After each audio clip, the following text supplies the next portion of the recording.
تو یہ اہل سنت کی حقانیت ہے کہ ہم کٹی پتنگ نہیں ہے، ہماری ڈور ثواب اعظم سے جڑی ہوئی ہے۔ ہم نے صرف یہ نہیں کہ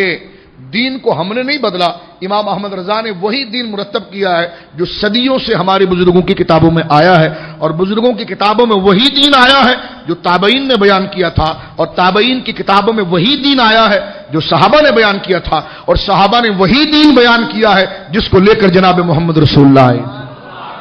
صلی اللہ تعالی وسلم۔ تو یہ یاد رکھا کریں اور اپنی قدر و قیمت کو جانیں، اس سے آپ گھبرایا نہ کریں، آپ اہل حق ہیں، آپ کو کسی چیز کی ضرورت ہی نہیں ہے۔ الحمدللہ جو آپ کے عقیدے وہ تسلسل کے ساتھ ہے، اگلا اپنے ابا کا نام بتا سکتا ہے، نہ اپنا شیخ کا نام بتا سکتا ہے۔ سنی وہ ہے جو بیٹھ جائے تو اپنے شیخ سے لے کر مولا علی تک سب کا نام بتا سکتا ہے۔ یہ اہل سنت کی حقانیت ہے۔ اور صرف نام بتانا کافی نہیں ہے میرے دوستو، بلکہ نام کے ساتھ ساتھ ضرورت اس امر کی ہوتی ہے کہ نام اس لیے ذکر کیا جاتا ہے کہ جیسے ان کے عقیدے تھے ویسے ہمارے عقیدے ہیں۔ تو اب میں نے جو آپ کے سامنے یہ بات عرض کی ہے کہ حضرت خواجہ صاحب کا گنبد جو تعمیر ہوا، اور حضرت خواجہ صاحب کے گنبد کا جو سلسلہ بھی میں نے آپ کی خدمت میں ذکر کیا، اس کو بعینی اسی طرح اور اسی سند کے ساتھ حضرت شیخ عبدالحق محدث دہلوی رحمۃ اللہ علیہ نے اپنی کتاب اخبار الاخیار شریف میں لکھا۔ ایک اور حوالہ یہاں پر سنیے، سید جلال الدین بخاری المعروف جہانیہ جہاں گشت رضی اللہ تعالی عنہ وارضاہ عنہ اپنے سفر نامے اجمیر شریف میں حالات لکھتے ہیں، اور اس بات کو لکھتے ہیں، یہ مشائخ چشت کے مشائخ یعنی دربار اولیاء کے اندر بہت بڑے شیخ طریقت رہے ہیں، اور سفر نامہ ان کا عام مارکیٹ میں ملتا بھی ہے اور مستند بھی ہے۔ خود یہ بہت بڑے حضور قبلہ جہانیہ جہاں گشت رضی اللہ تعالیٰ عنہ وارضاہ عنہ سلسلہ چشتیہ کے بہت عظیم شیخ گزرے ہیں، ان کا سفر نامہ مخدوم جہانیہ جہاں گشت صفحہ نمبر 38 ہے، اور یہ کانپور سے چھپا ہے، اور یہ نیٹ پر اگر آپ تلاش کریں تو آپ کو بالکل مل سکتا ہے۔ اس میں وہ خود اجمیر شریف اور سرکار خواجہ صاحب کے قبر شریف کے محل وقوع کو لکھتے ہیں کہ حضرت خواجہ صاحب کا مزار ہے کہاں پر، اس بات کو ذکر کرتے ہیں، ہے وہی جو آپ گنبد میں کہہ رہے ہیں، لیکن اس کو دلائل کے طور پر کہ دل کو مطمئن کرنے کے لیے، کیا تمہیں ایمان نہیں؟ ایمان ہے، لیکن دلائل اس لیے پڑھے جا رہے ہیں تاکہ شیطان کا گزر کہیں سے نہ ہو۔ ٹھیک ہے، اب آپ سنیے، اس لیے کہ سنیوں کو سہارا خواجہ صاحب ہے، سنیوں کا سہارا داتا صاحب ہے، سنیوں کا سہارا حضرت غوث اعظم ہے، تو بد مذہب ان کے معاملات کو ہلانے کی کوشش کرتا ہے، تو لہذا اگر ان کے معاملات کو اگر وہ مشکوک کر دیا تو ہم سنی بچیں گے کہاں پر؟ تو حضرات گرامی، ان کے معاملات ایسے ہیں ہی نہیں کہ جو مشکوک ہو سکے، ان کو تو عزت اللہ نے ایسی عطا فرمائی ہے کہ کائنات کا ذرہ ذرہ ان کے کرامت اور عظمت کے ڈنکے بجا رہا ہے۔ اب سنیے، سید جلال الدین رضی اللہ تعالیٰ عنہ، جن کو المعروف جہانیہ جہاں گشت کہا جاتا ہے، 785 ہجری ان کا وصال ہے،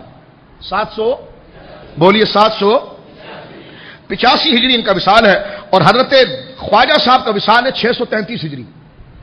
6 رجب 633 ہجری۔ شیخ محقق نے اس قول کا نقل کیا ہے، تو 633 633 یہ ہجری بنتا ہے حضرت خواجہ صاحب کا وصال، اور حضرت المعروف جہانیہ جہاں گشت رضی اللہ تعالیٰ عنہ وارضاہ عنہ کا وصال بنتا ہے 785 ہجری، بالکل قریب کا دور ہے۔ دیکھیے یہ کیا ذکر کرتے ہیں اپنے سفر نامے کے اندر حضرت خواجہ صاحب کے مزار کے بارے میں، کہتے ہیں کہ 20 شہر اجمیر کے خواجہ معین الدین سوتے ہیں، جبکہ بابی یہ کہتے ہیں کہ آپ کی قبر جو ہے وہ اکبر نے پہاڑوں کے اندر بنائی تھی، جبکہ یہ جھوٹ اور بکواس ہے۔ حضرت جہانیہ جہاں گشت رضی اللہ تعالیٰ عنہ وارضاہ عنہ بھی اپنے سفر نامے میں یہ لکھتے ہیں کہ خواجہ صاحب کی قبریں پہاڑ میں نہیں ہیں، قبر پہاڑ میں نہیں ہے بلکہ وسط شہر کے اندر موجود ہے۔ الحمدللہ جس نے اگر خواجہ صاحب کا دربار دیکھا ہے تو وہ اس کو دیکھ سکتا ہے کہ خواجہ صاحب کے دربار سے پہاڑ دور ہے، اور مین جو وسط شہر ہے وہاں پر خواجہ صاحب آرام فرما رہے ہیں۔ اور اسی بات کو حضرت سید جلال الدین شاہ صاحب بخاری المعروف جہانیہ جہاں گشت رضی اللہ تعالیٰ اس کو ذکر کرتے ہیں۔ اسی طرح ایک اور تاریخ کا مستند حوالہ اختصاب الانوار شیخ محمد اکرم قدوسی، یہ ہند اور مشائخ کی تاریخ کا ایک بہت بڑا نام ہے، اس کا بھی حوالہ سنیے۔ وہ لکھتے ہیں حضرت خواجہ کے بارے میں کہ آپ کا وصال 6 رجب 632 ہجری، حضرت شیخ محقق نے 633 لکھا ہے، اور یہ وصال کی تاریخ میں اختلاف کوئی یعنی حیثیت نہیں رکھتا، یہ اقوال بدلتے رہتے ہیں، اور جیسی سند پہنچتی سند کے اعتبار سے، تو آپ کے نزدیک جو سند ہے وہ یہ، لیکن بات یہ کہ آپ کا مزار کہاں پر ہے، تو لکھتے ہیں کہ آپ کا وصال 6 رجب 632 ہجری، یعنی سلطان شمس الدین التمش جو ہند کے بادشاہ تھے اور بڑے نیک اور پارسا تھے، کہتے ہیں سلطان شمس الدین التمش کے عہد حکومت میں واقع ہوا ہے اور آپ کی عمر 97 سال، اور ایک روایت یہ ہے کہ خواجہ صاحب کی عمر 107 سال تھی۔ اس میں 40 برس آپ نے اجمیر شریف میں بسر کیے اور وصال کے بعد اپنے حجرہ خاص میں دفن ہوئے۔ کتب معتبرہ سے ثابت ہے کہ آپ کی قبر مبارک کچی اینٹوں سے بنائی ہوئی تھی،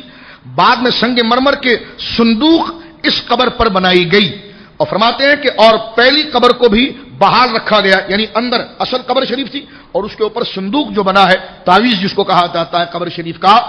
وہ سنگ مرمر کا بنا ہے۔ یہ اولیاء کے قبروں کے اہتمام میں کیا جاتا ہے۔ انشاءاللہ وقت ملے گا، رمضان شریف آ رہا ہے، زندگی رہی تو گنبد کی اہمیت میں ہم اس مسئلے کو مزید کلیئر کریں گے۔ حضور علیہ الصلوۃ والسلام نے قبر پر عمارت بنانے کو منع کیا ہے، اور حضور نے فرمایا کہ بنا علی القبر جو ہے وہ منع ہے۔ بنا علی القبر یعنی قبر کے اوپر عمارت بنانا، اس سے مراد یہ کہ یہ قبر ہے تو قبر کے اوپر بالکل قطب مینار کی طرح، یہ مینار پاکستان کی طرح مینار کھڑا کرنا۔ اگر آپ اس کو سمجھنا چاہتے ہیں تو آپ گورا قبرستان کے قریب سے گزرتے ہیں تو یہ عیسائیوں کا قبرستان ہے، کبھی آپ جھانک کر ان کے قبرستان میں دیکھیں تو ان کی قبریں بالکل ایک گنبد کی طرح اونچی ہوتی ہے، گنبد کی طرح۔ جو ساؤتھ افریقہ گئے ہیں، جو یو ایس اے گئے ہیں، یو کے گئے ہیں، انہوں نے دیکھا ہے کہ جناب جہاں باقاعدہ یہودیوں اور عیسائیوں کے قبرستان ہیں تو ان کی بہت قبریں کم ہوتی ہیں، بلکہ کئی کثرت سے قبروں کے اوپر بڑے بڑے مینار بنے ہوتے ہیں، عین قبر کے اوپر، یعنی یہ اصل قبر، یہ مردہ لیٹا ہوا ہے، اسی کے اوپر مینار بنایا جاتا ہے، اسی کے اوپر مینار بنایا جاتا ہے۔ جب میرے آقا مدینہ شریف تشریف لائے تو سرکار نے مدینے میں یہودیوں کی ایسی خبریں دیکھی، اور آج بھی اگر آپ دیکھیں، میں نے ڈربن کے قبرستان کا خاص طور پر اس حوالے سے سروے کیا، یو ایس اے کے اندر میں نے شکاگو قبرستان کے اندر جا کر دیکھا، اور کئی اور قبرستانوں کے اندر میں نے دیکھا، یہاں پر اگر آپ جائیں، دور نہ جائیے، تو یہاں پر آپ جس طرح کہ میں نے ٹارے فیصل پر گورا قبرستان اگر آپ جائیے تو وہاں پر دیکھیں گے کہ آپ کے عین قبر کے اوپر یہ مردہ لیٹا ہوا ہے، اس کی قبر کے اوپر صرف عمارت نہیں ہوتی میرے دوستو، اس کے اوپر تصویر بھی لگی ہوتی ہے، فوٹو بھی ہوتی، کسی کو سیدہ مریم کی طرف منسوب کرتے ہیں، جس کی طرف منسوب کرتے ہیں، یا مختلف ان کے نظریے، یا اسی مردے کی لگائی جاتی۔ سرکار دو عالم جب مدینہ تشریف لائے تو یہود کثرت سے تھے، ان کی قبروں کے اوپر فوٹو لگی ہوئی تھی۔ کیا لگی ہوئی تھی؟ فوٹو، اور ان کی قبریں لمبی اونچی اونچی تھی۔ آپ سمجھ گئے اونچی سے مراد کیا ہے؟ اونچی سے مراد یہ گنبد نہیں ہے اولیاء کا، اونچی سے مراد یہ کہ عین قبر کے اوپر عمارت، یعنی مردے کے جسم کے اوپر ہی عمارت کھڑی کر دی گئی اور اس پر فوٹو لگی ہے۔ تو بخاری شریف کتاب الجنائز موجود ہے، سرکار نے حضرت علی کو بلایا کہ آؤ علی۔ جب مدینے پر مکمل تسلط ہو گیا، حضرت علی نے سرکار نے فرمایا ہر اس قبر کو توڑ دو کہ جس پر عمارت بنی ہوئی ہے اور جس پر تصویریں بنی ہوئی ہیں۔ حضرت سیدنا علی رضی اللہ تعالی نے ہر اس قبر کو توڑ دیا۔ انہوں نے اس حدیث کو بنیاد بنا کر سیدہ عائشہ کا گنبد گرایا، سیدہ فاطمہ کا گنبد گرایا، سید الشہداء کا گنبد گرایا، حضرت عثمان غنی کا گنبد گرایا، اور تقریباً 10,000 کے قریب صحابہ اور اہل بیت کے گنبد مدینہ شریف کے اندر گرائے گئے، جنت المعلی میں گرائے گئے، جنت البقیع میں گرائے گئے۔ آپ کہتے ہیں ایسا تو کبھی نہیں ہوا ہوگا، تو میں نے کہا ذرا سن لیں آپ میری بات۔ پہلے تو آپ کو بڑا تکلف کرنا پڑتا تھا کہ جنت البقیع کے اوپر گنبد ہے کہ نہیں، اس کے لیے آپ کو شیعوں کی ویب سائٹ پر جانا پڑتا تھا، اور ان کی ویب سائٹ پر اس کی پرانی تصویریں جو 1930، 29، 28 کی تھی، وہ تصویریں آپ کو دیکھنی پڑتی تھی جو سلطنت عثمانیہ نے گنبد بنائے تھے۔ لیکن اب یہ مسئلہ کلیئر ہو گیا، سعودیہ نے خود ابھی کتابیں شائع کر دی ہے، البقیع الغرقد کے نام سے کتاب مکہ مکرمہ میں عام اسٹال پر مل جاتی ہے، میرے پاس بھی موجود ہے، میں مکہ سے خرید کے لایا ہوں۔ تو مکہ شریف کے بھی کسی بک اسٹال پہ آپ چلے جائیں، مدینہ شریف کے بھی کسی بک اسٹال پر آپ عمرے میں چلے جائیں، ان کو کہیں گے بقیع الغرقد کتاب آپ دے دیں، تو بقیع الغرقد کتاب ان کے ساری نے لکھی ہے، اور اس بات پر لکھی ہے کہ ہم نے جو گنبد گرائے وہ ٹھیک گرائے، یہ ہمارا حق تھا۔ اور اس کتاب میں انہوں نے کیا کیا ہے، مثال کے طور پر کتاب کے ایک صفحے پر مزار جو شہید کر دیا ہے، منہدم کر دیا، اس کی عمارت ہے، اور دوسری طرف انہوں نے رنگین تصویر کر کے وہ گنبد لگا دیے جو پہلے تھے، اور کہا کہ پہلے ایسی قبریں تھیں، اب ایسی قبریں ہیں، ہم نے گرائی ہے۔ ہم نے کہا چلو تمہارا جو پلیت عقیدہ اپنی جگہ پر ہے، لیکن یہ بات پروف ضرور ہو گئی کہ حرم شریف میں حکومت کرنے والوں نے گنبد بنائے تھے۔ گنبد، میری خود گنبد خضرا کے سامنے ایک سے بحث ہوئی، مجھ سے میں نے کہا کہ یہ آپ نے گنبد کیوں گرائے؟ کہنے کہ یہ جائز نہیں تھے، یہ جائز نہیں تھے۔ اس نے مجھ سے پوچھا آپ ہمیں کیوں نہیں تسلیم کرتے؟ میں نے کہا آپ کی تسلیم اس لیے کہ آپ کی صداقت پر کوئی حجت نہیں ہے، آپ کے نیک ہونے پر کوئی شرعی دلیل نہیں ہے، آپ کے ٹھیک اور صحیح العقیدہ ہونے کی کوئی دلیل نہیں ہے. اس نے کہا ہماری دلیل یہ ہے کہ ہم حرم کے امام ہیں.